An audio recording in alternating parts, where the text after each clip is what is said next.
Hey, family. No, this was just not even planned, but I know I've been talking to a couple of my friends, and they were talking about their, husbands, boyfriends that was having like depressing moments, and they've been noticing a lot of it going on. And I began to do some research just to see what is really going on in our community, and I'm just trying to, put some attention on some areas that I'm noticing. And I know being in these Americas, this country has really taken a toll on our men, and sometimes they don't know how to express it. Sometimes it may come out in anger, sometimes it may come out in rage, sometimes it may come out in just pure rage, anger, just just so mad. Sometimes you just don't know what to do. Delusional. Hey, what's going on? What's going on? Just I'm not gonna be long. I just want you guys to hear something you may if it doesn't apply, let it fly. And it's just we're just listening. We're not really talking. We're just gonna I want you guys to hear something. And there's three amazing black doctors that I ran across their show, and I want you guys to let me know what you think about what they're saying. I'm going to share my screen. I'm not going to do any talking because when they get done talking, I'm done. I just want to put you guys get some attention on what's going on in our community. And I think they are going to help us to understand, hey, Phil, what's going on? I think they'll help us to understand what's really going on in the black community. You guys put in the chat how if you feel that what they're saying is true or what they're saying is not true and how you really feel about the situation as far as a lot of depression going on in our neighborhoods and a lot of black men don't really want to admit it because they think it's weakness. It has nothing to do with being weak. It has everything to do with you living in a racist ass country, and everywhere you look is racism on your job, on the street, in the grocery stores, and you are just sick and tired of it and just don't even know what else to do about it. So this is what I want us to listen to. And if it's something that doesn't apply to you and you're bored and it's just not something that you want to hear or you have time for, or it's just not something you want to deal with right now, that's cool. Log off, have a great day. But this may bless somebody. And I'm trying to really hone in on what is going on in our community. And it's always about a plan for me. It's always about healing our community. So you guys listen to this, and it may apply. And if it don't apply, it's all good. I know I'm never on an appeal, never. But I think this is important. I just want you guys to listen, and it may not even apply. And if it doesn't, it's all good. I'm gonna share this. Share my screen. Let me see. I wanna share my screen. And let me see where the okay, it's over here. All right, y'all. Just listen up. If it apply, it apply. If it doesn't, it's okay. Okay, hold on.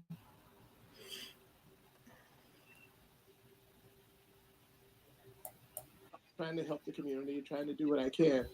You guys hear that? But I worked for almost 30 years for Hennepin County as a clinical psychologist, senior clinical psychologist for a period of time as chief clinical psychologist for Hennepin County. And I also helped to found a chapter of the Minnesota Association of Black Psychologists here, which is a chapter of the National Association of Black Psychologists. And I've basically dedicated my career to trying to help the Black community overcome issues of mental health.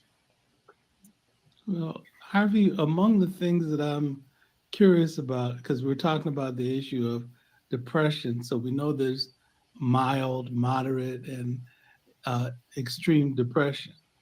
And could you define it for us? And can you tell us how you make the uh, assessment about what's mild, what's moderate, and what's severe?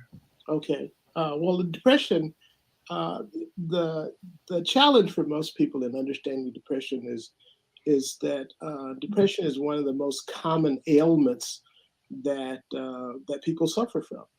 But there are different kinds of depression. Depression is both an illness in itself, but it's also a common symptom of either other illnesses, or it's also a common symptom of things that are not illnesses but are actually social conditions. And because of all those things, depression is often either misdiagnosed, wrongly diagnosed, or underdiagnosed, or overdiagnosed. And so we have all those kinds of factors that we have to deal with in helping people um, come to terms with both recognizing and figuring out how to deal with the depression. So it's a challenging kind of ailment, but it's actually one of the most common ailments that we encounter in the mental health field. Hmm. Dr. Linder, is there a particular nuance that applies to people of African descent? I would say coming out of a history of captivity, right? But Mhm. dealing with the freedoms we have today, are there particular nuances when you discuss the broad uh, field or concept of depression and types of depression that we may experience that are more unique, or is it all common, universal, human? Well, it's not just a particular nuance. It's actually a bevy of nuances Mhm. that affect African Americans, and especially African American men.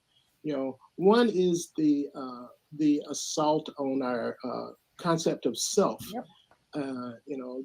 When we have our concept of who we are and what we're capable of, being impacted by what we deal with in racism in our society, that in itself can lead to ending up with a depressed mood, just because you have this negative self-concept that's visited on you by society. And so in addition to the fact that some people might actually contract an illness that leads to depression. So you have all these kind of factors that kind of pile up on one another. And so basically what we end up doing is just trying to identify the fact of, is this person depressed or is this person not depressed? And later on get into trying to sort out the factors that contribute to why they are depressed. Some people may be depressed just because of physiological things that are going on in their body.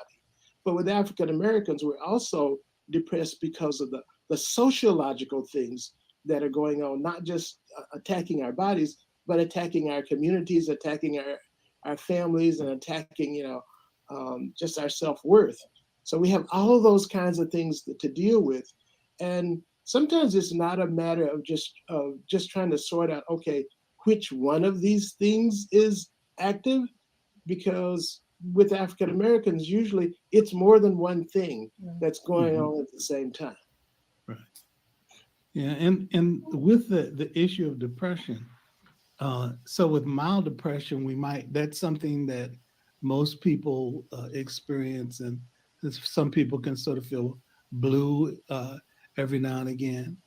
But so with severe depression, people feel hopeless and helpless, They and do. sometimes Hopeless and helpless, and in many cases suicidal that's what I or was going to self-destructive.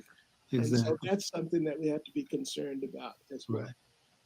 Yeah, and that sometimes it's medications that can be helpful in terms of people being able to adjust to it in terms of biochemical challenges. But the other thing is doing talk therapy to Mhm. be able to work it through as well. So, could say a little bit more about that and remedies to address it.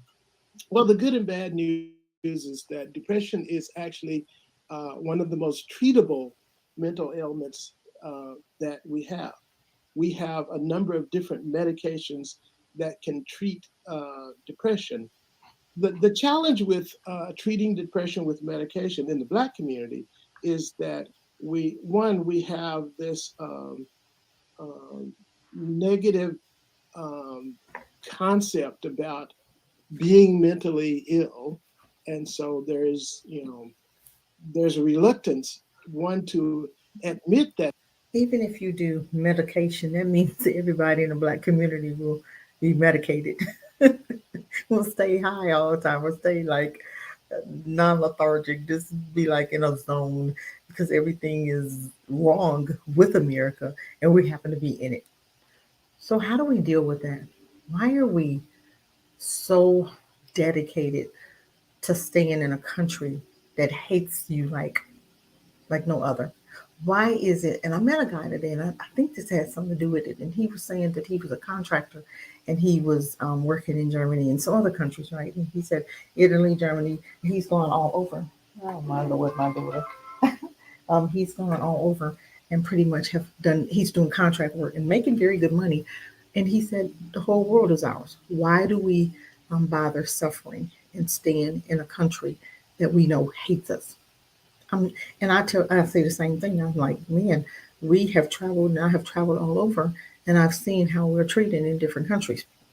But some people have never traveled, so they don't really understand it, or they believe what the media's told them. Oh, Africa, and you it's a shithole country, and you see these flies and these big belly babies and blah blah blah. But you have to go and visit for yourself. And my thing is, you get your taxes in January, February. Why don't you set aside some money to go and visit any country you want to go? Any, let's not spend it on bills all the time. Let's spend it, and let's not spend it on a TV, your couch, or your car, or whatever. Spend it on maybe a vacation. Go somewhere. Go to Costa Rica. Go to Canada. Not Canada. Go to Africa. Go to like Caribbean. Just get away a little bit, just to air your head out, just to see other parts of the world. And I think you'll come back with a better lease on life. This wasn't even something that I was even planning on doing. It was just I was listening to these gentlemen, and I was thinking, wow, this is something that we really need to understand in our communities. Okay, I'm gonna keep playing just a little bit of it. And like I said, if it suits you, listen. If it doesn't, then it's for somebody. Okay, it may not even be for you. Okay, well, we're gonna go. But this subject scares a lot of Black folk. We're talking about mental illness. Oh my God, I'm not crazy. Doesn't mean we're not saying you are. We're saying that everybody has their moments. Everybody has their moments. I mean, before it was probably a day before I saw the harbor thing, right? That harbor thing sets me on like ooh. But maybe a day before I woke up and I felt yucky, and I didn't even know why I was feeling yucky. I just wasn't feeling like Cassie. I wasn't like giddy. And I'm usually I'm usually acting a fool. I'm usually just having a great day. But that day I felt like ugh. And I told my daughter, I said, I really feel oof today. She said, describe it. I couldn't describe it, but I knew how I was feeling. So, and it could have been something that, was either going to happen that day or was going to happen down the line or whatever. But sometimes we have to pay attention to what we're feeling when we're feeling oof. We got to find out why we're feeling like that. And let's just keep on listening. That there's something treatable wrong with you. And so that holds people back from accepting the treatment. And then if you get to the point of getting people to accept the treatment, there are two other things that go on. One is that antidepressant medications don't work like we're accustomed to. Like we're accustomed, like if we have a headache, you take, an aspirin, and within 20 minutes or half an hour, the headache feels better. Or, with most illnesses, we're used to like taking some medicine and then you feel better.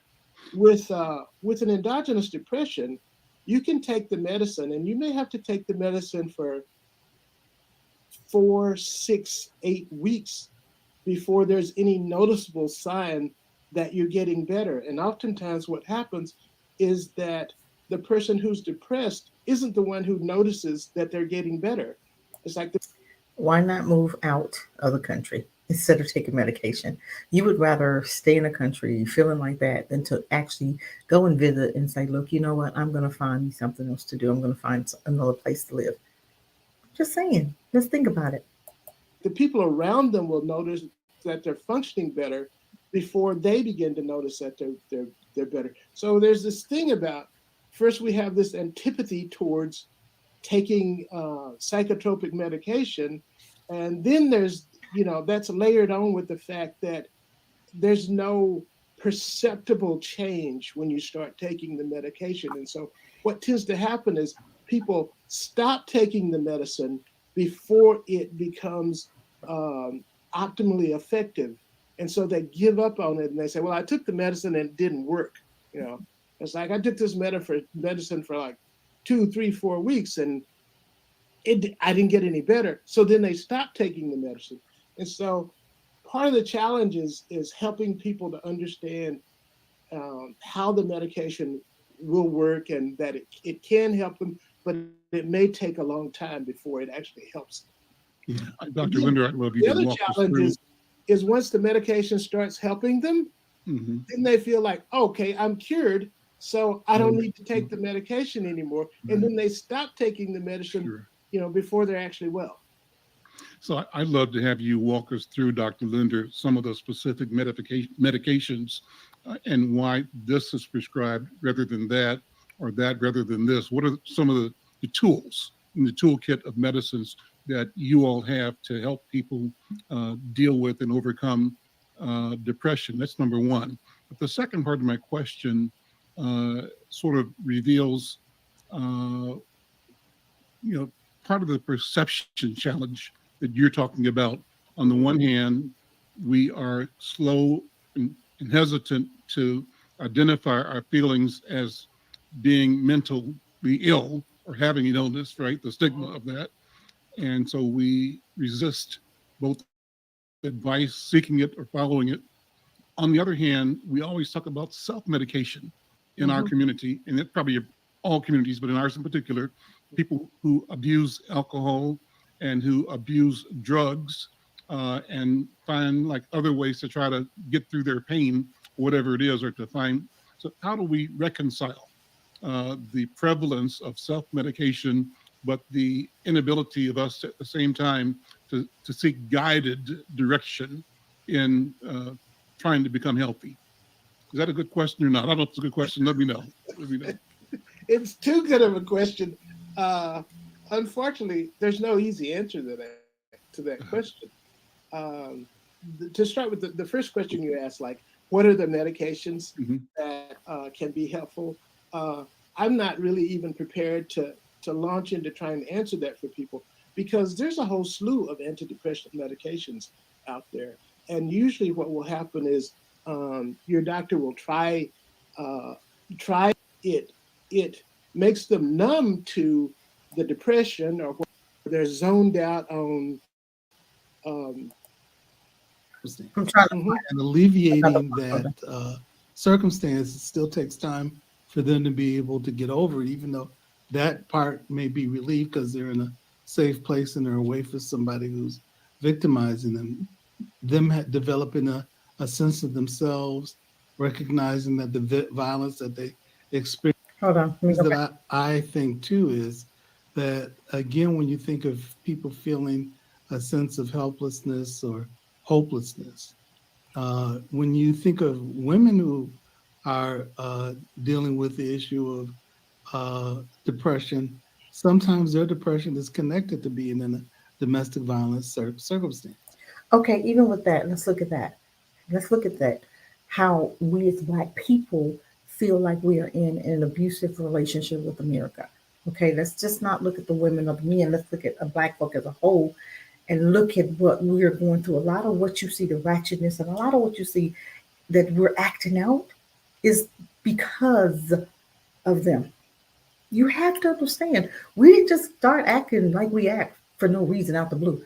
I think if we had been in our separate location away from them, we wouldn't act the way we're acting. A lot of why we're acting the way we are is because not only the slavery part, but we didn't get the healing that we needed, and it's just carrying over into other behaviors, and it's just getting worse and worse and worse. Because what you see right now is the result of what they've done to us, but they'll look at us and point the fingers because they always want us to feel like you're acting that way because of you. No, we're acting the way we are because of something you did in the past that has not been corrected. So let's continue. This may not be for everybody, and I totally get it. But for the ones that it's for, we could be saving a life, you guys. Let's continue. Mm-hmm. And alleviating that circumstance, it still takes time for them to be able to get over it, even though that part may be relieved because they're in a safe place and they're away from somebody who's victimizing them. Developing a sense of themselves, recognizing that the violence that they experience is not their fault. They still need some time to be able to recognize and heal from that. And that may take some time for them to sort of understand those situations. But among the conversations that I want us to have, because we're talking about Black men and depression. I want to, in addition to having Dr. Linder, bring on Mr. Ricardo Solomon, who's an MSW, and he works with Hennepin County as well. Among the things that he addresses is prisoner reentry. So, Mr. Solomon, there you are. Yeah, thank you. Thank you so much. Can everybody hear me? Yeah. Yes. Yes. Thank you so much. I'm apologize for the connectivity issues earlier, but I'm here. I'm have been listening to the conversation. A lot of good information, a lot of relevant information, and that basically, coincides with what we're seeing in corrections right now. I'm my specific role in Hennepin County right now concerns working with young adults. 18 to 24-year-olds who are connected with the criminal justice system on probation. And so we see a lot of that. We're the individuals we work with are at the age of early onset of mental illness. So we see a lot of the things that mental illness, the more serious mental illness starting to manifest itself. However, with regards specifically to depression, we know that a lot of that just comes from the human condition, right? Our own condition, especially with Black males in terms of, how they're seeing the level of community violence, the environmental factors that take place that, to mention what we're seeing now are a lot of influences, social media influences and things of that nature that really drive their perception of themselves, this negative, self-concept, that they have based on, that's early on, that's whether they're starting off in elementary schools or preschools or whatever, that whole instance of that negative self-image that's conjured up. Where's that negative self-image coming from? He said it starts in like elementary school, preschool. Where's that? When are they leaving the home? They're leaving the home in elementary, preschool, right? This is when some of our children are leaving the homes. So it's starting there. That means it's connected to the schools, right? We are taking our babies, loving on them. They're human, they're whole when they're with us. But as soon as we give them over to enemies, people who don't like them, you have to understand this. That's when we're seeing all of this other stuff coming into play. If we turned it around and not gave our babies to them, and we had our own schools and our own areas, daycares and schools, do you think that we would still see that result at that young age? I believe that because we hand them over, and it's already a system to destroy that image, to destroy the mind of our babies and our Black men and Black boys. That's what's going on. That's where it's taking shape at. Let's keep listening. Early on. So we're seeing a lot of that. Yeah. Well, Let me raise some questions, Brother Solomon and Dr. Linder, Dr. Williams, just what I'm thinking about as a layperson as you all discuss this. And to the question of negative self-image, how that develops in people, it shows up in depressive behavior later. And I was thinking that my wife and I used to walk every day down in the skyways in Minneapolis, our morning routine. 5 a.m, walk about an hour, hour and a half through the department stores. They had lanes for people doing exercise walking, right? Mm-hmm. One day we're walking down off like First Avenue in downtown, and we see a little white kid, looked like he's by himself. We're walking one way, he's walking the other way, just diddy bopping along, And then about a half a block later, around the corner, we see the mom and another kid in a stroller. And so we both have the same thought without having to say it. Who is this kid? Why is this kid here by himself? And then, say 30 seconds later, we see the mom around the corner. And we look at ourselves and say, how can she let that child walk that freely in the skyways at 5 a.m? And the thought came to me, that's her way of teaching that child that he owns the world, that the world belongs to him. Wow. And he has a right to be wherever he wants to be as he is at that time. Wow. That's the instruction from my point of view. And I say it because I know that I would never let my child out of my arm's reach in a situation. But did you hear what he just said? That is so profound. A light bulb came on when he said that child thinks that this world is here and it belongs to him.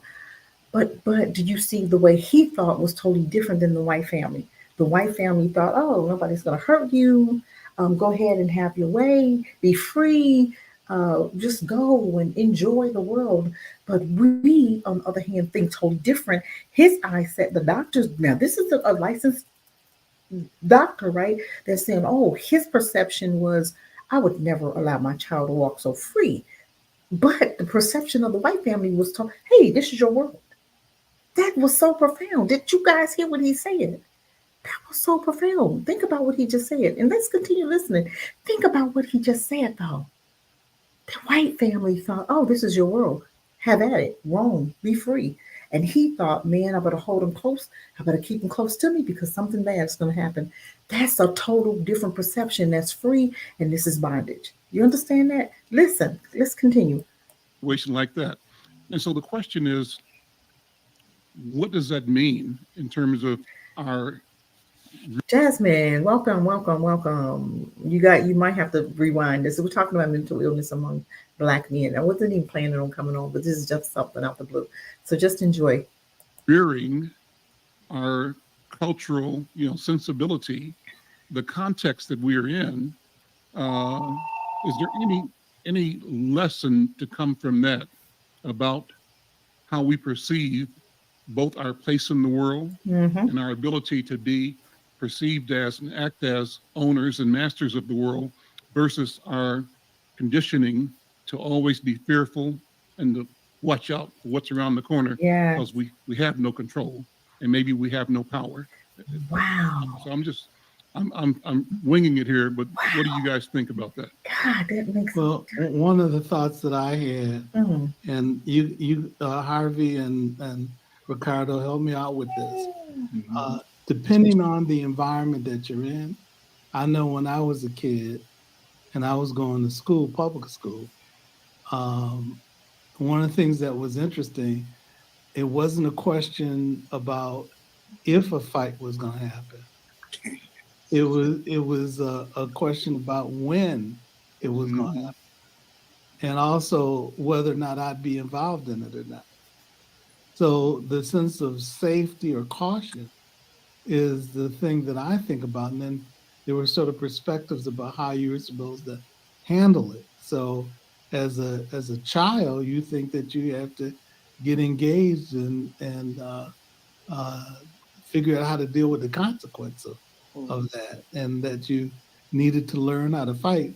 Back, many moons ago, the expectation was that you were supposed to engage, and if you didn't engage, then you were seen as being weak. I have a friend named Dr. John Rich, and he's a guy that is a physician, but he said he got tired of mopping up blood in the emergency rooms, and he ended up interviewing the people that were either the victims or the perpetrators. And he came up with an article called "The Meaning of Being a Sucker." And so both the victims or the perpetrators said that they didn't want to be perceived as being a sucker. So what they did is they got engaged in fighting. The same notion to me with a lot of gangs is that you try to get into a gang where you feel like you got some support by other people that appears that are going to watch your back. The thing that I wonder is that when we talk to young people about changing that circumstance, the question that I wonder is when they go back to those environments, do the recommendations that we come up with make sense for them in that environment?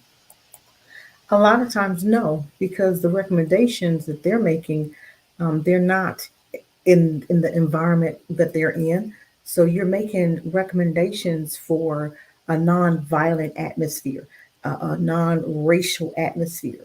And let's go back to the schools, by us allowing them to, we give our babies over to them where they have a system that was set up against us. So even with the Willie Lynch said that We tear them down daily for 1 year. Everybody, meaning the teachers, the police officers, the school, the in the grocery store, the neighbors, meaning everybody for 1 year, and you do it continuously.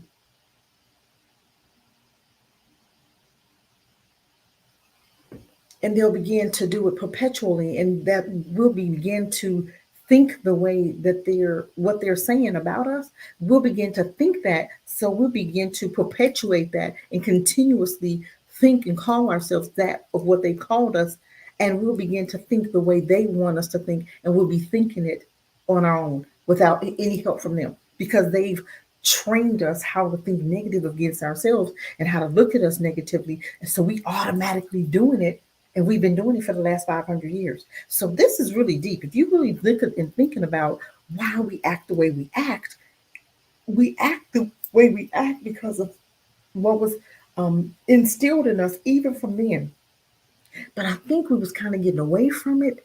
When we separated from them, we were beginning to heal even a little bit, because you can heal from something if you're not constantly around it. But when we came back up under them and we got back into the same system that they had already set up against us, then we started going down again. But let's continue. I hope I'm not losing you guys. This one is very special, because I want us as Black people to understand why and what's going on in our communities, and why we think and act the way we do. And we think it's us. We think, oh my God, all of this was done to you on purpose, family. And they're always going to point a finger at us, even though they know what they've done to us. And they're going to look at and point a finger and say, why y'all act like that? Well, what the hell you expect? But go ahead, we're gonna continue on. I'm not going to be here that long. I'm just almost done. And if not, then what does? And then what can we do to support them? Because oftentimes I think people want alternative ways to be able to respond. But I'm going to put that out there. That's my perspective. I want to pass the talking stick to Ricardo and Harvey and see what you have to say. Yeah, just understanding the parameters of you talk, Ali. Hey, Forecast and Bakari, I really wasn't even pretty much going on. I was in here doing some research, and this was such an amazing thing. And we're talking about mental illness among Black men, and we're just something that's really never addressed and even acknowledged, because oh my God, but we understand what it is, and it's silent, and we want trying to get to the bottom of how do we start recognizing, what do we do about it, and this is just, you may have to rewind it. Nobody got notification because it was a whim. It wasn't something I was even planning, but I just want to talk about this just a little bit to help us to understand what's really going on in our community. But go ahead. We're going to talk about the kid and his parents being able to open the door for him to realize that that sense of ownership on his part, privilege that's carried on. I can't use what I'm seeing this forever, I guess, and especially now with some of our young people, is that, the whole concept, of not being able to have a sense of ownership for yourself. And we're all in this like fishbowl. We're all in this community together that's been traumatized, and all of the things that lead to us having, to deal with the community that's basically been traumatized a little with the extent of post-traumatic stress, right? It spills over into our behaviors, where we interact with each other, and it's like we don't have a sense of power, but that's jostled upon through physical tension, through machismo, through all this stuff that really doesn't do anything except for continue to lead to our sense of hopelessness and our reduced sense of self amongst our own peer groups, right? And so we know that this racism that's been existing in our communities, allows us to have this increased risk of developing a sense of psychosis, right? Because of that chronic stress and trauma. That stress of, like you talked about, Oliver, like you going to the playground knowing that, it ain't about when it's going to be a fight. It's about, if it's going to be a fight. It's about when it's going to be a fight and if you're going to be involved, Mhm. right? So you know that sense of that sense of trauma, right?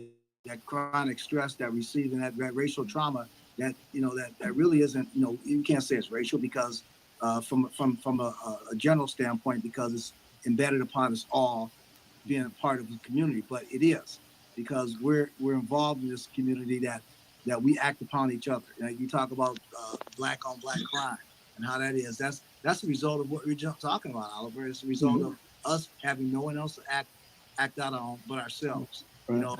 It's the trauma, anxiety, the high levels of stress, all the microaggressions we see. What you referred to, Al, was a microaggression, right? That racial trauma, it harms our sense of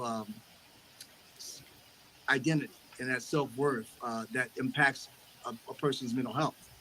So you see that, and our young people see it all the time. And I mentioned earlier, is basically embedded at an early stage. Where they're in preschool and they act out, and all of a sudden they're restrained or put in in a situation where they made to feel different, and it disrupts their ability to be able to be educated appropriately, and therefore those those things that result from that carry on later on in their life, and we see it as our young people tend to develop. I mean, I'm working in child protection. Hold on, but did you hear what he just said? Where it starts? Isn't that where we turn our children over to them? Right? Isn't that where we start to turn over our children to them in the preschool, elementary school? And he's saying they're seeing it even start there. Do you believe that if we would not turn our children over to them, do you think our children would be feeling what they feeling, or feeling like they're inferior and feeling like they aren't important? That's the basics of allowing people who don't care about your children to educate your children. So we are really perpetuating all of this on our children, and we don't even have to. So they're going through all of this mental illness, all this stuff now because of us not wanting to do what we need to do with our own babies. Okay. Just like he's out, and another thing, I don't agree with that black on black crime. I believe we fight who we're around. White folk, Russian and Ukraine fighting each other because that's who they're around. Okay, so all this black on black crime, I don't believe that. White on white crime, everybody fight themselves. Everybody fight their own. So let's just continue just for a minute. Now I understand this may not be a subject for everybody, and if it's not, I totally get it. But I'm trying. I want to put light on something it's not our baby's fault. It's the adults' fault because we don't care. I don't know if we don't care enough about our children, or we just don't want to do the work that it's going to take to be free and to be whole. And the only way we're going to be free and whole is we totally separate totally from them. We cannot separate still being in the midst of all of this other stuff. There's no way. And it's going to just get worse because we don't want to do the work in order to be free. And I'm going to tell you, freedom would be so great, but we don't even want to try to get there. We can't even fathom being free. And I don't know why. I guess because we've been so up under them. We just don't even, we just, every time we think about being free, we think about what they did to Black Wall Street. We make excuses why we can't be free, but we don't even try. I'm just saying, do it different than Black Wall Street. Have your deacons of defense for when they come. We're going to do the same thing we did to them on that dock. We're going to do when they come and step foot in our communities. We're going to beat that ass. I'm just saying. Let's continue. You focus on the parents a lot of times, and you feel sorry for the kids, right? And these end up being the same kids that you're afraid of, right? Our general public's afraid of them later on when they are involved in the criminal justice system. So, all those things that are not tended to at early ages and stages, they're part of these things that tend to continue to permeate throughout our communities. Right. Harvey, before Dr. Linder answers, Doctor, let me give one comment from one of our viewers, Mike V, who's a regular here, says the lack of anger management tends or leads to shorter lifespans and generational loss of Black men, leaving a power vacuum of future advancement for our people. So respond to that as you generally respond to the question, if you would, Dr. Linder. Well, I think that it's a delicate dance to teach our children both that they have every right to to enjoy the world the way everybody else does it, that they have every right to do that. But it may not be the smartest thing for them to do that in every circumstance. Okay, even with what he just said. But did you hear when the black dude said when the white mom allowed her child to walk free, thinking, oh my God, there's nothing gonna hurt me, nothing's gonna harm me. But then he said, the black man said, but I would hold mine close. I would never let them walk that free. That's a different type of mindset, right? That's a whole nother level mindset. And what the black man, the dude that just said, he said, he's talking about stuff, anger management, blah, blah, blah. But guess what? If we're separated from them, we could have that freedom. We could really have that freedom. We can't have the freedom now because you let your baby walk out now, they're gonna come missing, or trafficked, but guess what? If you are in your own community, then why can't you allow your child to walk free at, for like he did 5 a.m, the woman walking free, and the child is free, and the child is just enjoying their atmosphere. But we still don't understand that because you're still hooked in with the enemy, you can't feel free. Separate, and you'll have your true freedom. But we still don't understand that.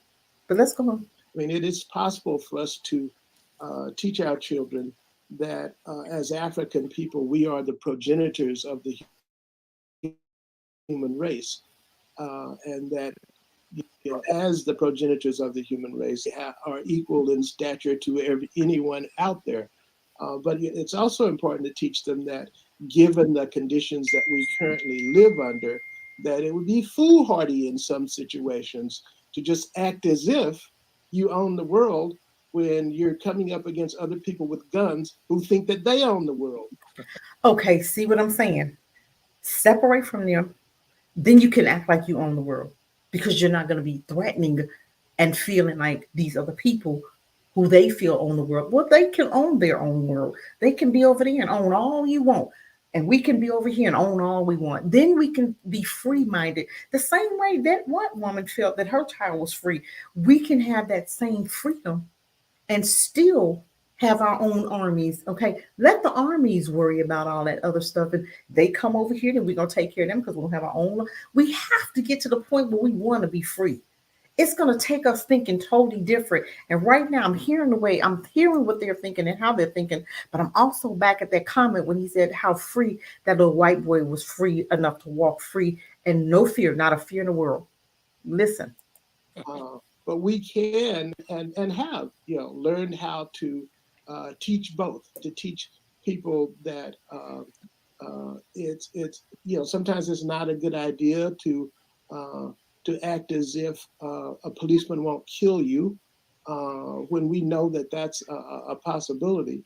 But also to understand that we, as people who understand the spit it out, the commonality of the human race, that we have a responsibility to understand the situation that we live in and to understand our responsibility as a race of people to be the ones who take the leadership in working on trying to change the situation that we live in. Yeah. And I think that's it real important, Harvey, the idea that, in some ways we respond to the situation like everyone else, but in some ways our reality is different. Mm-hmm. And how do you respond to it given the different reality? And that there's some people there's a guy who ended up doing a project about looking at violence and basically saying it's the same thing for everybody, rather than looking at the context of different people. And I think what you described, Harvey, encourages us to be able to look at the diversity that exists and the reality that exists within different groups. Yeah, I think that's important. I also think it's important to be able to consider that in the context of ethnic differences too. So there are ways that I would talk about us addressing the issue of intimate partner violence or community violence. in the United States differently than I would in different parts of Africa. Mhm. So, I'd like to ask Ricardo to comment, to generalize, if he's willing to, just about observation, since you're dealing directly with people who are doing the reentry from prison or incarceration back to the community. Are there generalizations you have come to that sort of give us insight on this question of depression in our people, our capacity to either work through or find healing, or to change or grow out of, or to grow into something different? You know, just looking at the caseload you've had over the X number of years, are there some general statements, or maybe there are none? But what are your thoughts, Brother Solomon? Yeah. So when I did work as a parole officer, I mean, right now I'm a supervisor, I supervise probation officers, but the concepts are the same in a sense, but they change dramatically after a person has been involved in the institution and is leaving the institution and coming back into the community. What you're seeing is a person who has, basically been broken down and stripped into a structural, structural process, which is what incarceration is. It's basically meant to, like, a sense of dehumanization in a sense, and no matter how many programs you have within an institution, people still have to come back out. They have to come back out to environments that they left, communities that they transgressed in. And so, what we find is important is to be able to give a person a sense of themselves back, a sense of dignity. And I think the important thing to do when someone comes back in the community is allow them to believe and understand that they still have, the ability to become something, greater than what they've experienced before, and that comes within the sense of being embraced by the community, being able to feel as though your sense of self-worth can be restored. And I think that comes through a lot of different means. Most importantly, a sense of acceptance. Once you feel as though you're accepted, because it's going to be tough. People coming out getting rejected for jobs and getting rejected for places to live, and not feeling a part of something. Oliver mentioned before about some of the dynamics with regard to people involved in gangs or groups. But I think a lot of that is entailed when someone comes back out into a community where they're in institutions. People have to feel as though they have to be a part of something. Else you won't survive there. But the big thing is to become a person who has a sense of individualization, and that sense of individualization allows you to be able to believe and understand that you have the capacity to take control of your own life. Based upon the fact that you're out and not in a situation that you've been in for a number of years where someone else tended to have control of your life. So let's even talk about that. Even when we see our men go into jail, into prison, and they come out, do they really have control over their lives? No. Stop. See, even with this conversation, is our men go to jail, they come out of jail, and they still can't get jobs. They still can't find a place to live. They still are being held like they're still in jail. There is no, we're wiping the slate clean. Okay, you went to jail. And I don't believe that a person needs to go to jail for anything but murder. I'm serious. But if it's self-defense, no. But if it's just out and out, just walking up to somebody and shooting him and blowing their head off, yes. But if it's self-defense, and you really felt it was self-defense, and it's proven to be self-defense, and that person had his hands on you or whatever, then no, what are you going to jail for? Because you were defending yourself. That's what I believe. I don't believe that you need to go to jail because of drugs, because nobody is supposed to be put in a damn cage for 25 years. Who does that? No other country does that but America. But it's due to money. All about money. And when I get done doing the Black family, we're going to get on this prison system. We're going to talk about some of this real stuff that I see going on with the reentries. These dudes don't have a chance in hell to get it back together, because they're always going to have that stigma. You went to jail, they're going to look at your background. Nope, you can't get a job. You can get a job paying $10 an hour. Who in the hell can pay rent for $200? You making $10 an hour. Where are you going to pay rent for a family? Where are you going to have some of these guys? Where are you going to pay you're making $10 an hour. Where are you gonna live making that? But just let's go on. Let's go on. I'm sorry, excuse me. Your own mind. So the psychological impact comes in. So that's why as communities, we have to embrace each other. We have to be able to have things in place for people who come out of institutions or people who are on probation, where, you know, the whole concept of that sense of incarceration, whether it's in the community or whether it's in an institution, is meant to strip you, you know, of your self-worth and be able to be seen as a sense of punishment in a sense. Right. And you want to be able to make sure that with people who are coming out, that they are able to understand the skills that they do have, the things that they can do to become, you know, whole people. And I think that part of healing starts within ourselves. And you know, we would typically just go to like a church or something like that, but it's much more than that. You know, it basically lends itself to all of us in the community being able to embrace people who come back out and offer them a sense of dignity and pride that they can take and believe that they can be part of something, and other than having to go back in and feel as though they have to respond in a way that's led by violence or, you know, or dysregulation. So I think those are. But even with that, I think when they come out, let them use the tools that they learned in prison. Some of them are welders. Some of them are, you know, they've learned some kind of some kind of skill in jail. But when you come out, you're making 10 cents in jail, behind 5 cents, making a nickel a day or whatever the hell it is. And then when you come out, you can't even get a job in that field. I've seen it. Some people say, well, I learned how to do welding in prison, but then when I come out, I can't even find a job in welding. And I'm like, why did you put them in there? You gave them a skill. Now let them, release them, go out here and let them work because they paid their dues. So that should be expunged automatically. And let's bring them out and put them in a field where they are working.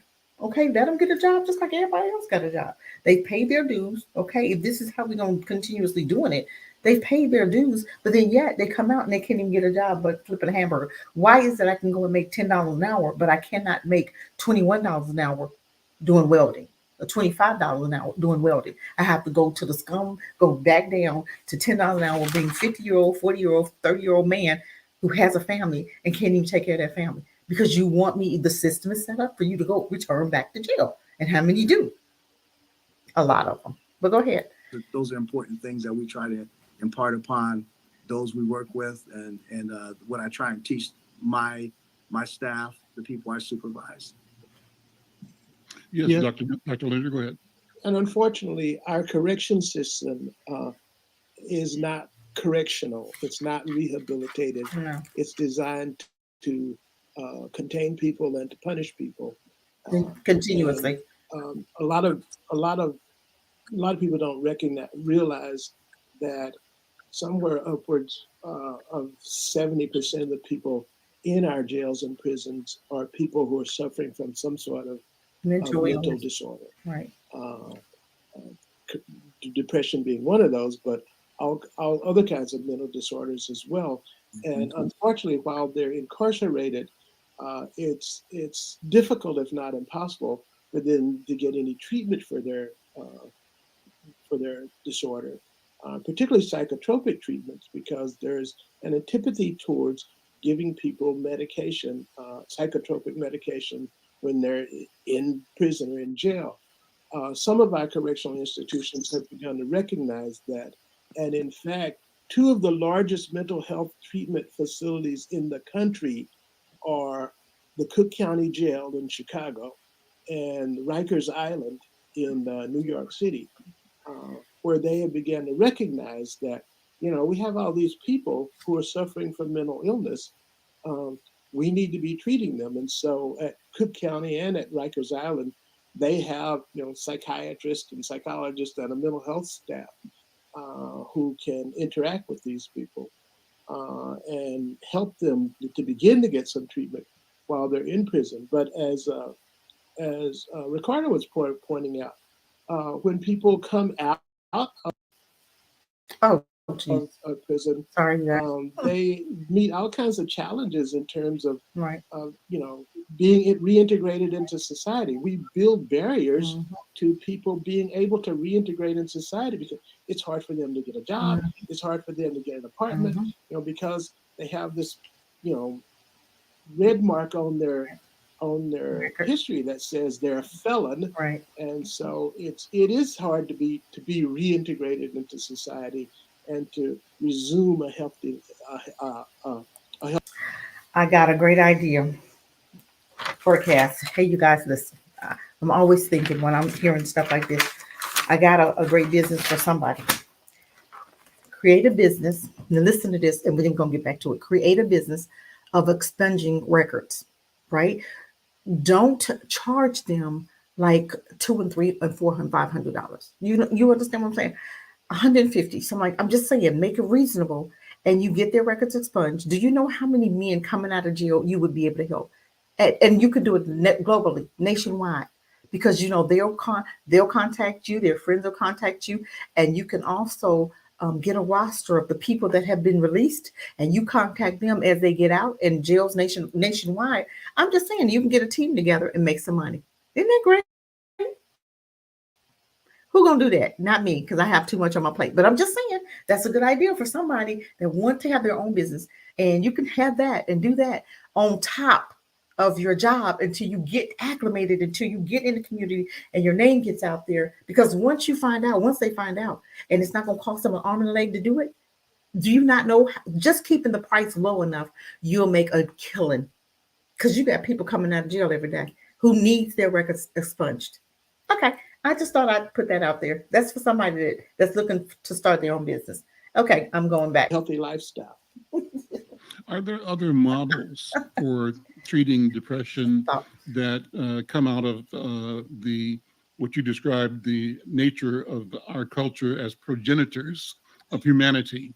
Are there some systems and processes or approaches to healing, to prevention, to reconciliation, even to punishment and retribution that could be in place that would do things differently, not so much as corrections or punishment, but as restoration and healing? I raised the question because I witnessed a meeting called the Apatakesi in Kumasi, Ghana, and it was a weekly great sitting, they called it, of the elders and chiefs in the Ashanti community there. And this particular day, there was an argument or a conflict between two families or two people, but the town sat in council, and the two people that had the problem had to come to the center of this big meeting, and not only the victim and the alleged perpetrator, but the families of both, and their stories were argued, and the people around the room provided analysis, interpretation, stories, anecdotes, and at the end of the day, as a group, the leaders, elders, made a judgment in favor of one or the other. The judgment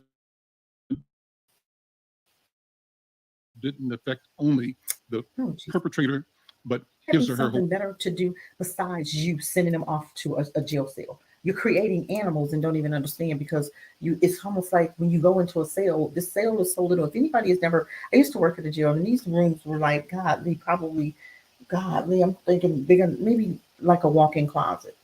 I'm trying to think if it was probably like a walk-in closet, maybe a little bit, not a walk-in closet. So why not do it like that? Even if when we get to the point that we are separated, why not have stuff like that that's already set up to where we can have judges, Black judges, who love their own families, and we can say, okay, you pay a fine for blah blah blah blah blah, or you get I'm just saying, because money hurts a person's pocket, right? Let them pay a fine if they you stole somebody's car and you wrecked it. This is how much, or you punched so and so in the face. But okay, let me see. Why did you punch so and so in the face? Did so and so deserve being punched? Was it self-defense? If it was self-defense, it's automatically thrown out. I'm so serious. I don't believe somebody that's being punished because you slapped me and I slapped you back, so I'm going to jail. Now, You shouldn't put your hands on her. This case dismissed and keep moving. I'm just saying, these are things that we could be looking at and we can set up stuff. I don't know, maybe I'm in a dream world. I don't know. I'm just thinking it's got to be a conclusion to the matter of how we can really get the healing that we need. And I don't believe that we can get it when we're still incorporated with them. I don't believe it. It'll never be fair. We're always going to be at the bottom. So guess what? Let me separate. You guys can keep yourselves at the bottom. I'm going over here. We're going to create our own. We're going to have our own little island. We'll have our own little communities. And we're going to do things a little different. Instead of a jail cell, we're going to have a board of elders. Okay. And let's put some women on there too. I'm just saying. The older people in the community, and if we have bylaws, okay, this is what we stand for, and this is what we're going to do. You have to start somewhere to do things different. You can't keep on doing things the same way. I know y'all say this woman is just, I'm just thinking this is crazy. All of this whole system just gets us crazy because it could be run a lot better. But because our Black bodies, they're making money off your Black bodies, nobody wants to challenge and change the system. Everybody just want to keep on conforming and fitting into a system that doesn't even want us in it. That only has destruction and death and for us. And aren't you tired of living like that? I'm tired of living like that. Half those people that was protecting themselves on that dock is probably going to go to jail. Why? Because they was helping their brother. No, y'all excuse, because this is the 7 that started it. Those are the 7 that go to jail. Everybody else, go home because you did what you needed to do. That's how I feel about the whole situation. Period. It wouldn't have been no brawl if those 7 or 8 white men had to deal what they did, including those 2 women. Though they go to jail, we're gonna give you a fine or whatever. I'm just saying. Well, I want them to go get some jail time. I'm just saying, but that's kind of biased. Let's finish. So the question is, are there models that should involve community in restoration and healing, as I think you're suggesting, That's Brother why. Solomon Welcome. and Dr. Linder? What do you think, Dr. Linder? Indeed, there are models that come actually from ancient African history. Mm-hmm. And we take it back to that. Modern world will be familiar with the concept of Ubuntu that was the kind of philosophy underlying the restorative justice movement in South Africa, where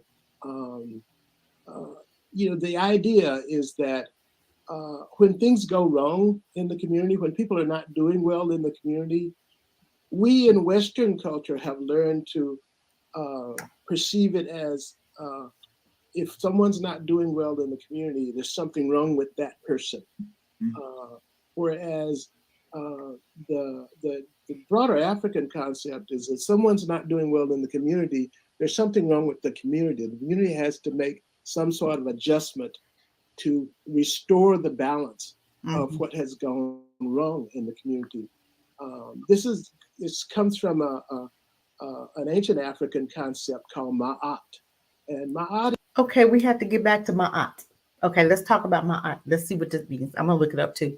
Is the concept that the universe has a way of being right, that things have a way of developing. There's a right way for things to be in the universe. And to sustain that right way, one has to maintain balance, one has to maintain harmony, one has to maintain justice.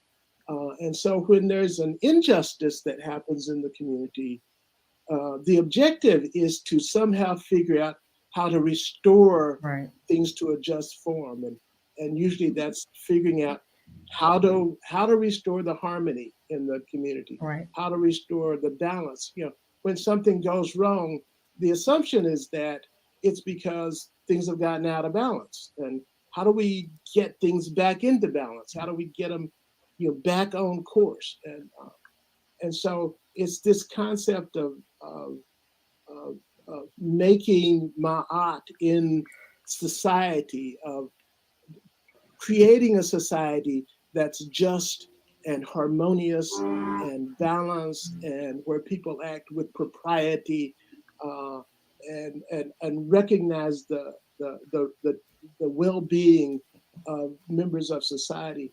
And so it's that kind of thought process that leads us to, different models of restorative justice that you will find practiced not just in South Africa, but across the African continent. That there's some version of this, that the community has both a role and a responsibility Right. in restoring the rightness of the community when things are going wrong, rather than blaming, isolating. What do you guys think about that? I think he's onto something. I think we have to do it different. They're never going to do it different, but I think we have to create our own and do things different. I don't believe in putting people in jail for 25, 30 years. You got people that's still been in jail because these white folk have created laws against them, and it ain't have nothing to do with nothing. And they then lie, just like with Shakira, what's the lady name who they put in a male's prison, and then all of this crazy stuff. Why would you put a woman in a male's prison? You know what I'm saying? That was so illegal, but they did it because they're white, and I'm saying so. I'm gonna do what the hell I want to do. That's sort of stupid stuff is what I'm talking about. Why would you do that? And then you treated her bad, beat her, and then you wonder why she got away and got out. Please. I wish they would somebody get NFAC out of there because he don't belong in there. That's totally bogus. You're gonna ruin this man's life because he was sitting up there trying to free his people, and we don't even have enough sense to fight for the man. He got 7 years, and for what? For absolutely nothing, because they're white, they're threatened, and I want to get rid of you, put you in jail. I'm gonna come up with some bogus charges, and I'm gonna put your ass in jail for 7 years, and that way people will tone down, calm down, and then you'll have a felony, and you'll never be able to put your hand on another weapon. That's all that's about. The hell with your laws. I'm gonna keep doing what I've been doing. I'm not going to jail. You go to jail. You send Biden's son to jail, then I go to jail. Hunter Biden does so much dirt and has never stepped foot in the jail, and that's what I'm talking about. Anyway. Individuals when things are not going right in the community. Excellent point. So let me ask Ricardo and Dr. 10 Williams. minutes, I'm almost is done, that guys. teachable here today? 10 Is minutes. it being taught? Has it been taught? And can it be taught and manifested in our daily lives as African people in this country at this time Yeah. going forward? What do you think, Brother Solomon? Well, for me, Dr. Linda hit on so many just really, really pointed, points there, and he talked about how things are in African communities. They have a sense of community. We tend in this country, I believe, to operate on a functionalist form of thinking, where it's functional for people, for something to be wrong with a certain group of people so they can be labeled. Right. And when you talk about a sense of community, I have to look no further than out the door here in North Minneapolis and how this community has been depleted, by certain things, that really didn't exist in this community. Well, it has existed for a while in some form or fashion, but right now it's been run rampant, and it's not because of the people in the community. Right. I tell you, you see how how the community has been divided in terms of resources. You can go out and see that. You can get drugs quicker in this community. They can get a healthy meal. There's no place around that supports that. You have a grocery store, Cub, here that, should be a pillar for people in the community to get healthy meals and things of that nature. So when those things are taken away, and you don't even have anybody to go to in the community to help resolve disputes, help understand that, we can take care of ourselves by, I can point you in this direction. You can go to this place and get this. That's not, it doesn't exist here, I think. And it's by design. And whose fault does it? Let me tell you that. Then create it. From my perspective. And, as opposed to other communities on the continent of Africa that have that sense of community, they still have that commonality where they can work things out amongst themselves. So why is it that we can't create this? It's not like we don't know how to do this. We know how to do this. Okay. So we know what needs to be done. Why can't we create it? I'm hearing what he's saying, but I'm not hearing a conclusion. I'm not hearing a conclusion to the matter. What are we suggesting that we do? Nothing. Create it. And how do we do that? Like I said, we got to separate in order to create what we're trying to get here. You're not going to get it amongst them. So when you're saying, can we do this amongst them? No, it's not going to happen that way. We can separate and do it our own, but we're not going to ever be able to do it around them or in the mix of them. It won't work. But go ahead. And, the way the communities are fractured here, in the United States, specifically African-American communities, 10 minutes it and we're done. tends to promote more of 10 minutes. dislike and continuation of self-hatred. So those are things that What's that causing the exist. And you self-hatred asked the though? question, Brother Al, of whether it can come to that or not. It's going to take a lot of healing from a structural standpoint. Our systems are overloaded, with people who are traumatized. Our systems are stressed. So we see that and we know that. What do we do about it? Nothing. We just continue a lot. We keep saying it, but doing nothing. That's crazy. How is it you know what to do and you do nothing about it? You're just doing what they want you to do. You are just maintaining their white supremacy setting and not changing anything for yourself. You're saying what we need to do, but you're not doing it. Okay, let's educate our own children. That's where you start.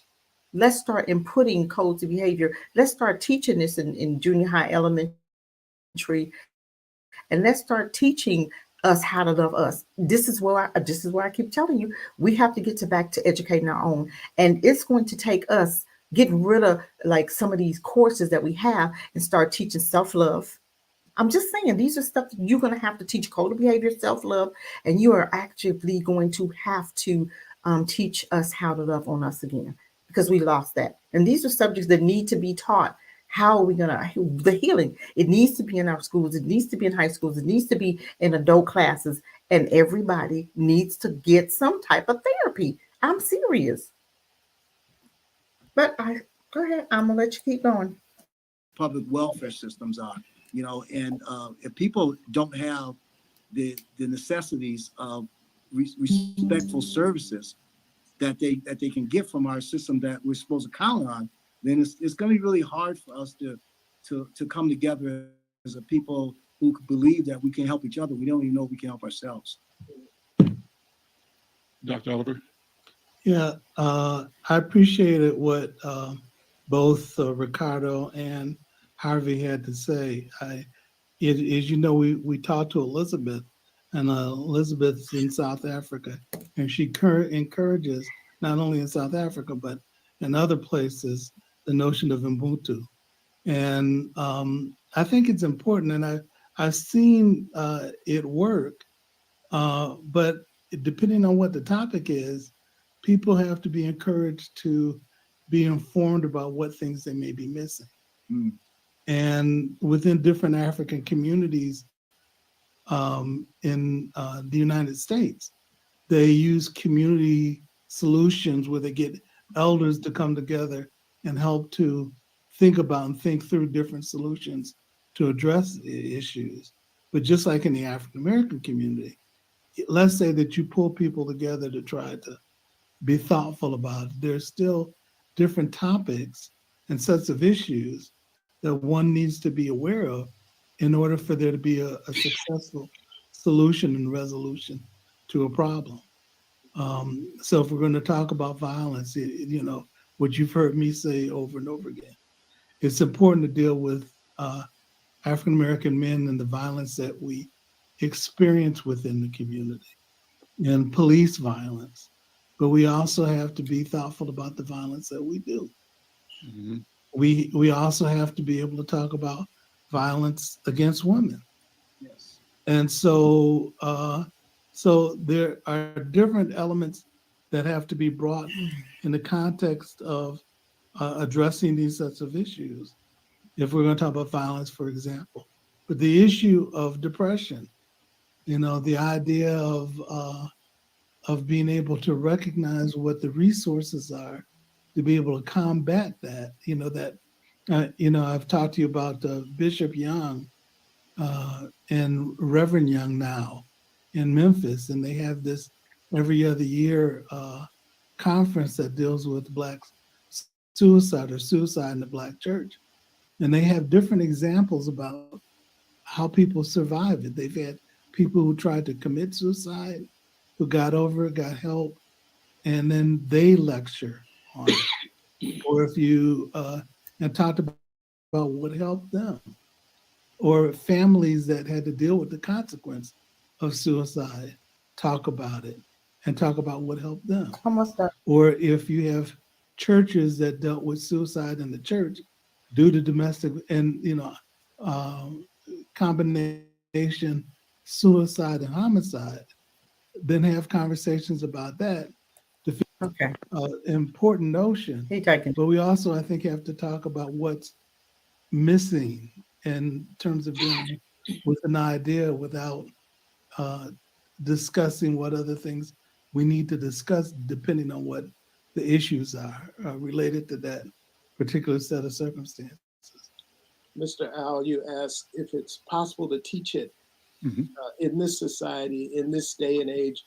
And I would say, yes, it is possible. Okay. There are people practicing this, in other parts of the world. There are people practicing it to a smaller extent in our own, in our own society. The challenge that we have is that one, we have to unlearn Right. a lot of There you go, right there. ways of looking at the world Yes. that we hold dear, Mhm. and in order to relearn new ways of approaching things. But we saw people in South Africa do it. We saw people who had been under apartheid for generations, revive their ancient principles and say, no, we're not going to do it the way Western society has Right. taught us Right. to blame and punish and Right. and Right. seek retribution. Right. We're going to fall back on our long held generational values and do it a different way. And the world was astounded Yeah. that they were trying to do something like this, but they did it and it worked well. And other people, still go there, to try to learn, like, how did they do this and how does it work and can we do it, in our own society? Right. Yes, we can, but we have to unlearn and undo a That's lot of what we already think we know how to do. And unfortunately, a lot of most of the people who have the education and the credentials to do this have been so westernized in their education Mhm. that it is difficult for them to let go of what they think they know. Okay. Let me Even respond. with that, why can't we, if we know that we have people in Africa, South Africa, wherever doing it, why not we bring them here so that they can teach us how? You understand what I'm saying? We don't really necessarily have to go there, but bring them here and allow them to teach us how to do it, give classes or teach a group of psychiatry or therapists or whatever, parents, how and where to start and go from there. I'm just saying. Dr. Linder, to what I hear you saying. I hear you describing the efficacy that South Africa discovered when the world expected a bloodbath to follow the end of apartheid. South Africa said, let's go back to a different way and figure out a way for all of us to be here as South Africans. The question becomes, welcome. is the fear Almost done, of you guys. some kind of a bloodbath of retribution Almost done.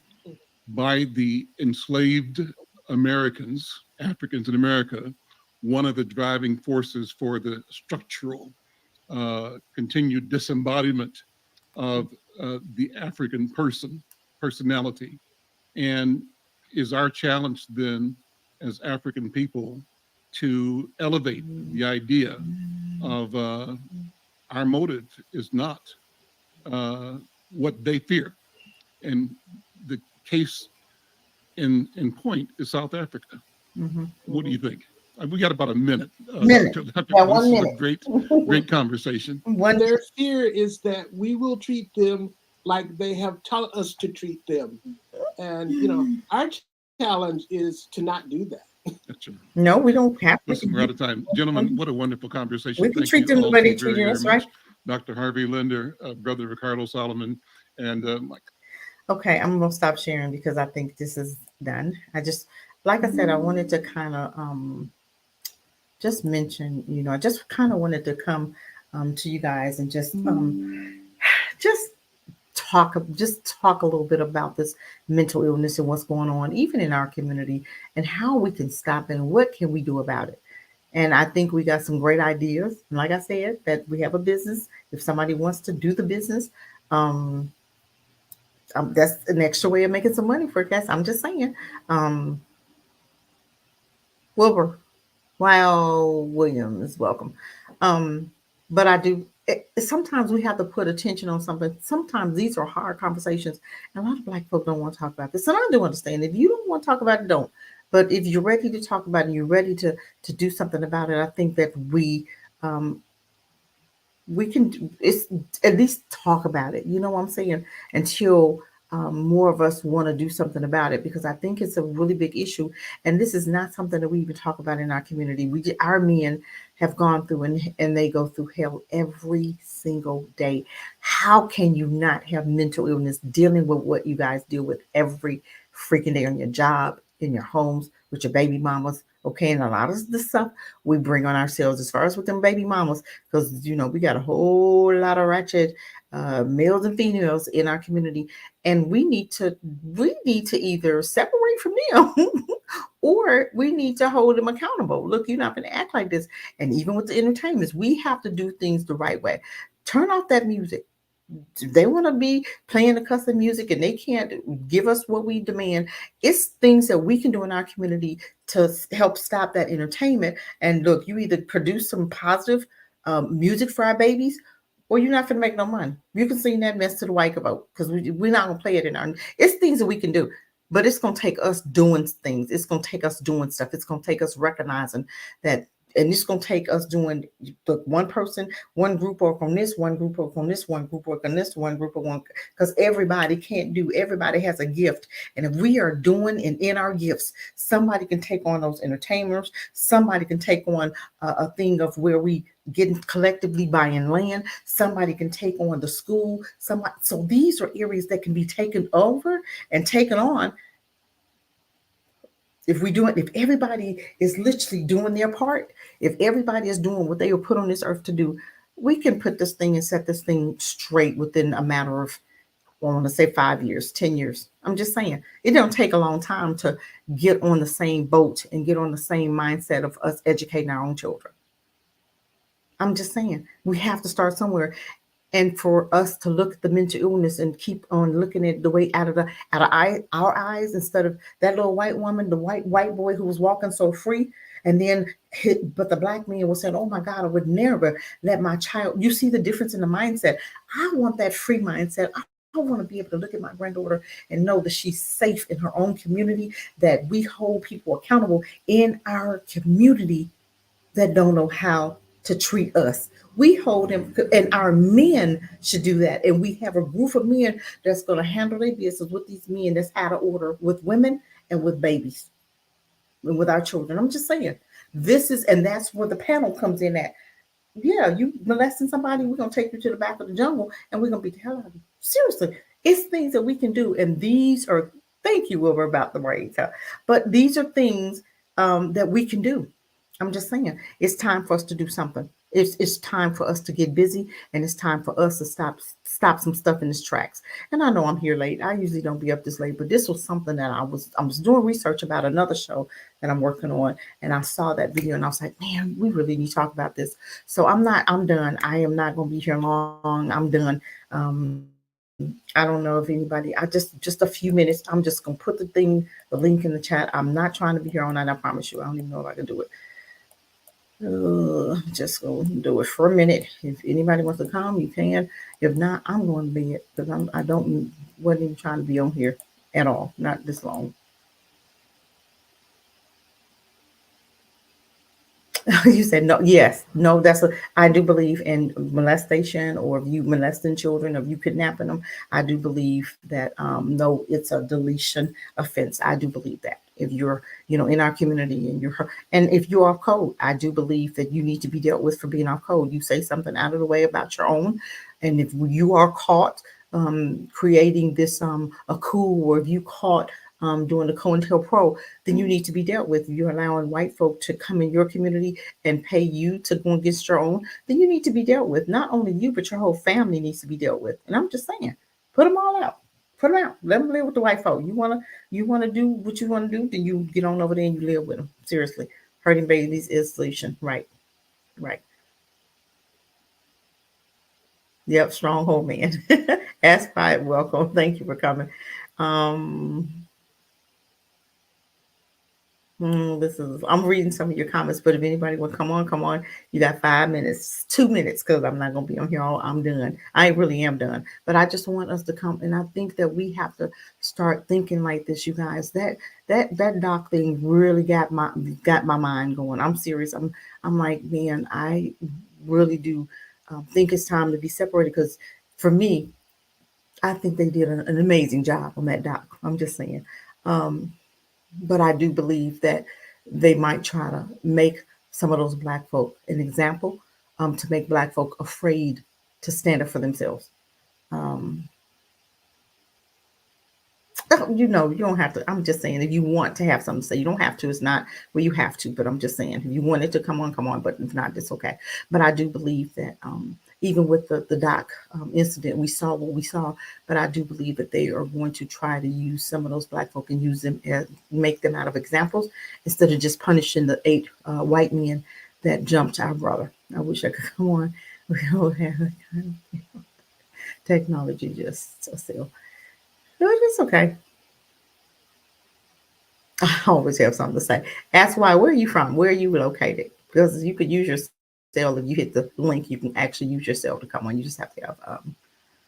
You could actually use your Streamline yourself, and it'll bring you on. But you don't have to. It's not a big deal. If you wanted to come on, good. If not, that's okay too. But I think that we have to start thinking a different way. And I do believe that doc in Alabama, that thing really has me thinking in the Bay Area. Oh, San Francisco. Okay, that thing on the dock has really got me thinking about some things. Um, and if black folk are that angry and that mad, we really. And I'm just so glad that nobody got hurt. Like like white folk didn't pull out guns and start shooting, and the police didn't either. And you see how when we have black police officers, how they don't even think about shooting you first. Get rid of some of these white officers and put more black officers on the street, and we still hold them accountable. Even when they pull the trigger on their own, we're gonna show up and we're gonna do what we need to do with them because you need to treat us like you want to be treated. You can't have that white supremacy mindset. Oh, you in Oakland? Okay, Oakland. Okay, got you. Oakland. I got you. Okay. No Frisco, no Poo City. Okay. Oakland. Okay, Oakland. Okay. Well, I'm done. I think I said my say. I hope you guys play the video over and if you have some thoughts. I'm just saying it's time for us to do some things different. And I think that we have to get busy and we have to get busy now. Seriously. Okay. I'm done. Oh, you're from LA. Okay, my daughter was in that San Diego area. So yeah. But yeah. So you guys have a great night. I'm done. Y'all go and spend some time with your family. Go and snuggle with your wife or your husband and have a good night because I'm tired. I'm going to bed and we'll talk tomorrow. Peace, family.